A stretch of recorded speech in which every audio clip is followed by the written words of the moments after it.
ನಮಸ್ತೆ ಸ್ನೇಹಿತರೆ, ಇವತ್ತು ಒಂದು ಎವರ್ಗ್ರೀನ್ ಫೇವ್ರೆಟ್ ರೆಸಿಪಿ ಏನು ಅಂತಂದರೆ ಲೆಮನ್ ರೈಸ್, ಕನ್ನಡದಲ್ಲಿ ಚಿತ್ರಾನ್ನ ಹೇಗೆ ಮಾಡೋದು ಅಂತ ನೋಡೋಣ. ಓಕೆ, ಫಸ್ಟಿಗೆ ನಾನು ಒಂದು ಬಾಣಲಿಯಲ್ಲಿ ಆಯಿಲನ್ನು ತೊಗೊಂಡಿದ್ದೀನಿ. ಓಕೆ, ಯಾವುದಾದ್ರು ಎಷ್ಟು ಬೇಕು ಅಂತ ನಾನು ಡಿಸ್ಕ್ರಿಪ್ಷನ್ ಬಾಕ್ಸ್ನಲ್ಲಿ ಕೊಟ್ಟಿರ್ತೀನಿ, ಹೋಗಿ ನೋಡಿ. ಆಮೇಲೆ ಫಸ್ಟಿಗೆ ಆಯಿಲ್ ಒಂದು ಸ್ವಲ್ಪ ಬಿಸಿ ಆಗಬೇಕು. ಬಿಸಿ ಆದಮೇಲೆ ನಾವು ಸಾಸಿವೆಯನ್ನು ಹಾಕಬೇಕಾಗುತ್ತೆ. ಸಾಸಿವೆ ಒಂದು ಸ್ವಲ್ಪ ಚಟಪಟ ಅಂತ ಅದು ಸ್ಪ್ಲಿಟ್ ಆಗಬೇಕು.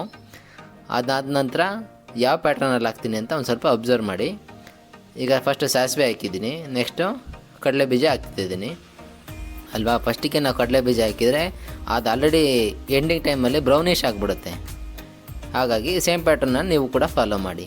ಕಡಲೆ ಬೀಜ ಆದ ನಂತರ ಕಡಲೆಬೇಳೆಯನ್ನು ಹಾಕ್ತಾಯಿದ್ದೀನಿ. ಬೇಳೆ ಐಟಮ್ಸೆಲ್ಲ ಕಡಲೆ ಬೀಜ ಹಾಕಾದ್ಮೇಲೆ ಹಾಕಿದರೆ ಓಕೆ, ವೆಲ್ ಆ್ಯಂಡ್ ಗುಡ್. ಈಗ ಫಸ್ಟಿಗೆ ಹಾಕಿದ್ರೆ ಏನಾಗುತ್ತೆ, ಫಸ್ಟಿಗೆ ಅದು ಬ್ರೌನಿಷ್ ಆಗಿ ತಿರುಗಿಬಿಡುತ್ತೆ, ಜಾಸ್ತಿ ರೋಸ್ಟ್ ಆಗುತ್ತೆ ಅಂತ ಹೇಳ್ತಾಯಿದ್ದೀನಿ ಹಾಗೆ ಅಲ್ವಾ. ಈಗೆಲ್ಲ ನೋಡಿ, ಬೇಳೆಗಳೆಲ್ಲ ಮತ್ತು ಕಡಲೆ ಬೀಜ ಹಾಕ್ತಾಯಿದ್ದೀನಿ. ಒಂದು ಸ್ವಲ್ಪ ಬ್ರೌನಿಷ್ ಆಗೋವರೆಗೂ ಕೂಡ ನೀವು ಆಯಿಲಲ್ಲಿ ಫ್ರೈ ಮಾಡ್ಕೋಬೇಕಾಗುತ್ತೆ.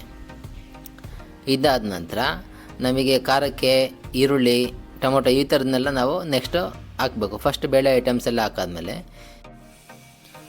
ಈಗ ನೋಡಿ ಹಸಿರುಮೆಣಸಿಕಾಯನ್ನು ಆ್ಯಡ್ ಮಾಡಿದ್ದೀನಿ. ಇದಾದ ನಂತರ ಈರುಳ್ಳಿಯನ್ನು ಆ್ಯಡ್ ಮಾಡ್ಕೋಬೇಕಾಗುತ್ತೆ.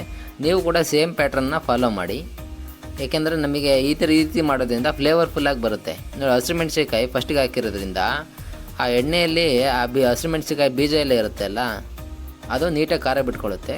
ನಾನು ಸ್ಲೈಸ್ ಮಾಡಿದ್ದೀನಿ ಯಾವುದನ್ನು, ಹಸಿರುಮೆಣಸಿಕಾಯಿನ. ಆವಾಗ ಏನಾಗುತ್ತೆ, ಆ ಬೀಜ ಡೈರೆಕ್ಟ್ ಎಣ್ಣೆ ಮೇಲೆ ರೋಸ್ಟ್ ಆಗುತ್ತೆ, ಹಾಗಾಗಿ ಖಾರ ಚೆನ್ನಾಗಿ ಬಿಟ್ಕೊಳ್ಳುತ್ತೆ.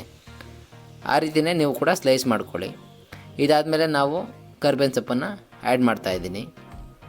ಇದನ್ನೆಲ್ಲ ಹಾಕಿ ಇದೆಲ್ಲ ಒಂದು ಸ್ವಲ್ಪ ಬಾಡಿಸ್ಕೋಬೇಕು, ಅಂದರೆ ಅದು ಡಿಹೈಡ್ರೇಟ್ ಆಗಬೇಕು. ಆ ಈರುಳ್ಳಿಯಲ್ಲಿರ್ತಕ್ಕಂಥ ನೀರೆಲ್ಲ ಬಿಟ್ಕೋಬೇಕು. ಅದಾದಮೇಲೆ ಸ್ವಲ್ಪ ಅರಿಶಿಣವನ್ನು ಆ್ಯಡ್ ಮಾಡ್ಕೊಳ್ಳಿ. ಅರಿಶಿಣ ಹಾಕಿದರೆ ತುಂಬ ಒಳ್ಳೆಯದು, ಆ್ಯಂಟಿಬಯೋಟಿಕ್ ಕ್ಯಾರೆಕ್ಟ್ರು ಎಲ್ಲ ಇರುತ್ತೆ, ಮತ್ತು ಫ್ಲೇವರು ಕೂಡ ಚೆನ್ನಾಗಿ ಬರುತ್ತೆ ಅರಿಶಿಣ ಹಾಕೋದ್ರಿಂದ. ಎಲ್ಲ ಹಾಕಿ ಒಂದ್ಸಲ ಇದ್ರ ತಕ್ಕನಾಗೆ ನೀವು ಎಣ್ಣೆ ಹಾಕ್ಕೋಬೇಕು, ಇಲ್ಲ ಅಂತ ಸ್ವಲ್ಪ ಡ್ರೈ ಆಗಿಬಿಡುತ್ತೆ ಗೊಜ್ಜು. ಸೊ ಎಷ್ಟು ನೀವು ಗೊಜ್ಜು ಮಾಡ್ತೀರಾ ಅದನ್ನು ಫಸ್ಟಿಗೆ ಒಂದು ಅಸಂಪ್ಷನ್ ಇಟ್ಕೊಂಡು ಫಸ್ಟಿಗೆ ನೀವು ಎಣ್ಣೆ ಹಾಕ್ಕೋಬೇಕು. ಇಫ್ ಇನ್ ಕೇಸ್ ನಮಗೆ ಕಮ್ಮಿ ಆಯಿತು, ಇಲ್ಲ ಡ್ರೈ ಬರ್ತಾಯಿದೆ ಅಂತಂದರೆ ಈಗಲೂ ಕೂಡ ಸ್ವಲ್ಪ ಆಯಿಲನ್ನು ಆ್ಯಡ್ ಮಾಡ್ಕೋಬೋದು. ಅದಾದಮೇಲೆ ಸ್ವಲ್ಪ ಉಪ್ಪು ಹಾಕಿದ್ದೀನಿ, ನೀವು ಕೂಡ ನೋಡಿದ್ದೀರಿ ಅದನ್ನು. ಅದಾದಮೇಲೆ ರೈಸ್ ಹಾಕಬೇಕು ಅಲ್ವಾ. ಇದು ನೋಡಿ, ರೈಸು ನಾನು ಮಾಡುವಾಗ ಉಪ್ಪು ಹಾಕಿ ಬೇಯಿಸ್ಕೊಂಡಿರ್ತೀವಿ, ಹಾಗಾಗಿ ಈಗ ನೆಕ್ಸ್ಟ್ ಉಪ್ಪು ಹಾಕಬೇಕು ಅಂತ ಏನಿರೋದಿಲ್ಲ. ಇಫ್ ಇನ್ ಕೇಸ್ ಹಾಕಿರಲಿಲ್ಲ ಅಂತಂದರೆ ಈಗ ನೀವು ರೈಸ್ ಬಿಸಿ ಬಿಸಿ ಇದ್ದಾಗಲೇ ನೀವು ಉಪ್ಪನ್ನು ಆ್ಯಡ್ ಮಾಡ್ಕೋಬೇಕಾಗುತ್ತೆ.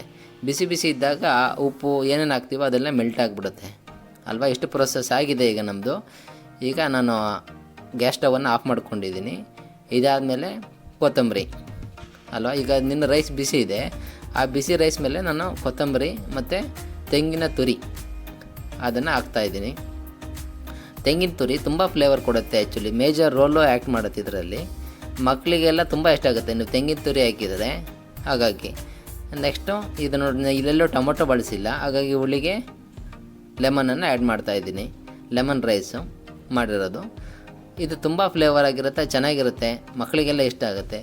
ಕೆಲವರು ಮಕ್ಕಳು ಚಿತ್ರಾನ್ನ ಬೇಡ, ನನಗಿಷ್ಟ ಇಲ್ಲ ಎಲ್ಲ ಅಂತಾರೆ. ಈ ರೀತಿ ಮಾಡಿಕೊಡಿ, ಖಂಡಿತ ಇಷ್ಟಪಡ್ತಾರೆ. ಹೇಗೆ ಬಂತು ಅಂತ ನೀವು ಟ್ರೈ ಮಾಡಿ ಕಮೆಂಟ್ ಮುಖಾಂತರ ತಿಳಿಸಿ. ನೋಡಿ ಎಷ್ಟು ಚೆನ್ನಾಗಾಗಿದೆ ಅಲ್ವಾ. ತಿನ್ಬೇಕಾದ್ರೆ ಅದೆಲ್ಲ ಬೇಳೆಗಳೆಲ್ಲ ಬಾಯಿಗೆ ಕಟಮ್ ಅಂತ ಸಿಗ್ತಾ ಇರುತ್ತೆ. ಇದೇ ರೀತಿ ನೀವು ಟ್ರೈ ಮಾಡಿ ಹೇಗೆ ಬಂತು ಅಂತ ಕಮೆಂಟ್ ಮುಖಾಂತರ ತಿಳಿಸಿ, ಮತ್ತು ನಮ್ಮ ಚಾನಲ್ನ ಸಬ್ಸ್ಕ್ರೈಬ್ ಮಾತ್ರ ಮಾಡೋದು ಮರಿಬೇಡಿ. Thank you for watching.